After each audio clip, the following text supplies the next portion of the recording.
The Premier League is back. Manchester United travelled to St James's Park on Sunday for a 4:30 kickoff in what you would have to say is a massive clash in relation to Champions League qualification.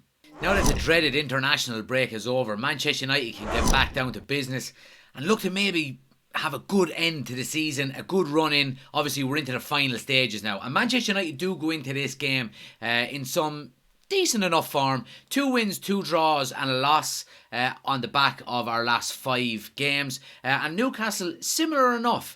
2 wins, a draw and 2 losses on the back of their last game. So it's going to be a very good game and a very close one, given the fact that both teams are going to be missing some key players. Newcastle will have to do without Joel Linton and Miguel Almiron for the game. However, it is thought that St Maximin will return after training this week after a muscle injury. And as we know, on Manchester United's side, Casemiro will be suspended for the game. And with Rashford and Sabitzer, both with knocks, one before the international break and one during the international break, it's going to be interesting to see whether they can make it back in time. There's also question marks over Varane and his fitness after a knock he picked up prior to the international break. And it does look like this game is going to come too soon for the return of Christian Eriksen also. Now, let's talk about Marcus Rashford. As we know, he did withdraw from the England squad prior to the international break. And, you know, it's only down to a toe injury. Now, the severity of that injury, we don't really know.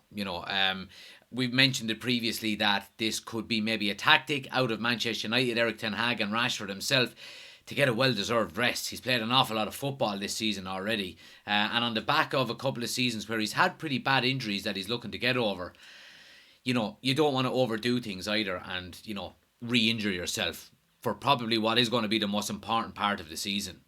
And we can't forget the impact he has within the team also, you know, given the statistics he's put up this season. 14 goals and 3 assists from 26 games in the Premier League so far.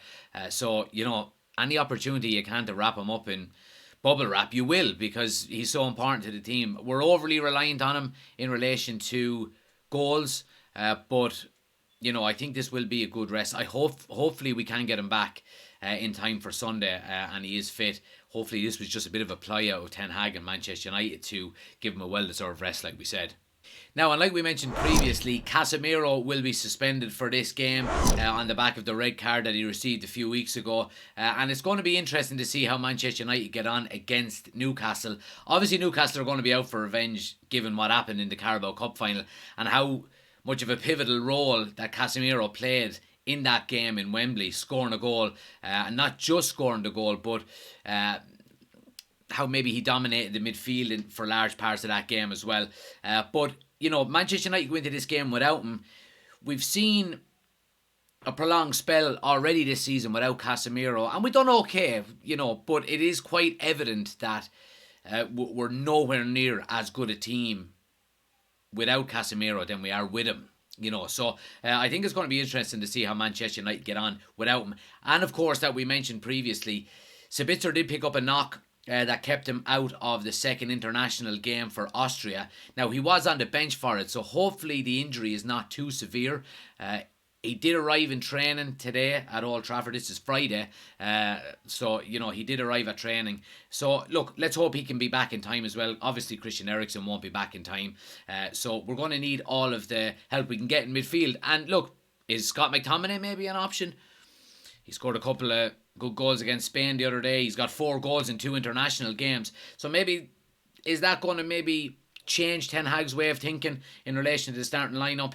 I'm not sure. But we are certainly going to need all hands on deck now that Casemiro isn't there. Now, let's talk about Manchester United's starting 11. So, as you can see on the screen here, this is my predicted 11 that I'm going with for the game against Newcastle. Now, there are some positions here that are injury dependent, whether players are back or not. But we'll go through it. In the goal, obviously, David De Gea. We've said it for some time now. There's not enough competition for David De Gea at the moment. But, obviously, there is none. He starts. Back 4, I'm going with Wan-Bissaka on the right, Luke Shaw on the left, and Varane and Martinez in the middle of the defence, central defence. Now, look, I think this is our best back 4 at the moment. I really do. Obviously, we do know that Raphael Varane has got a knock at the moment. It's unknown whether he'll be back or not in time. This is not a kind of a ploy out of Manchester United per se, Rashford in relation to a knock not to go on international duty. Varane is retired from international duty anyway, so let's hope he's back in time. Midfield three then, I'm going with Fred, Sabitzer and Bruno Fernandes. Again, at the moment, I think this is our strongest three in midfield, and I think Ten Hag will go strong. He always goes strong, to be quite honest with you. He very rarely puts out a weakened team when he can play a stronger one. Again, Sabitzer with a knock after the first international game. He did sit out the second game, albeit it was on the bench, so hopefully it's not too severe. Although we do have Scott McTominay potentially that could come in, and I know what you're saying, Fred and McTominay don't play well together, and I understand that, but needs must, and we are, I suppose, spread thin at the moment in relation to Casemiro being missing. Eriksen is still not recovered from his injury. Van de Beek is missing. All of these kind of players that generally would play in central midfield. So I think this is probably the best central midfield trio we have, and it's probably the most balanced as well. So yeah, and my three up front then, guys, I'm going with Anthony on the right, I'm going with Rashford on the left, and I'm going with Weghorst through the middle. Again, Rashford is injury dependent, whether he's back in time or not. You could easily substitute him for Garnacho, or even Jadon Sancho, for example. But I think, again, this is probably our best front three in relation to, there is ways that we can change that around. You can have Weghorst dropping into the 10 like Ten Hag has done an awful lot this season. You could have, maybe Bruno off the left, Rashford through the middle. You could have Bruno off the right, Sancho off the left, Rashford through the middle. So there are options there. And like I said before, this is a really, really good thing to have in relation to your squad. Because not only are we guessing about it, but that means that the opposition management and team is guessing about it as well. But look, I think this is a solid enough starting 11, guys. Obviously, you have the likes of Garnacho on the bench. Pellistri is on the bench. We have the likes of Malacia, Lindelof, Maguire, Delot. But it's central midfield really that we are probably wafer thin. I wouldn't be surprised if Kobe Mainoo was going to be on the bench for cover on the weekend as well. But I certainly do think that this team is strong enough to go out and get a result. Now, if we're talking about a score prediction. Okay, so look, obviously I do think Manchester United have enough to get the job done, even without the likes of Casemiro. I do hope that the likes of Sabitzer is injury free, Varane is injury free, and Rashford is injury free, because we all know they have knocks going into this game. If the three of them are missing, it's going to be a very difficult day for us. It really is. But if they're starting and if they're available to play, I think it'll make it a lot easier for Manchester United. We do know that Newcastle pride themselves on their defence. I'm pretty sure they've got the best defence in the league at the moment. And it is difficult to break them down. We seen it in the Carabao Cup final.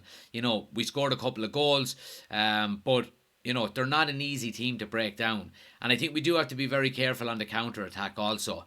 Casemiro is very good at covering counter-attacks. He reads the game very well. He never has to sprint really to cover a position. He's always in the right areas. And I think that is an issue and a trait that we've lacked when he hasn't played for us. But if I'm going with a score prediction, guys, I think this is going to be a low-scoring game. I'm going to go with a 1-0 win to Manchester United. I think we have enough to get the job done. We've been defending relatively good. We won't mention the Liverpool game, but, other than that, we've been defending, pretty solidly. So, I think starting 11 has a lot to, will determine an awful lot.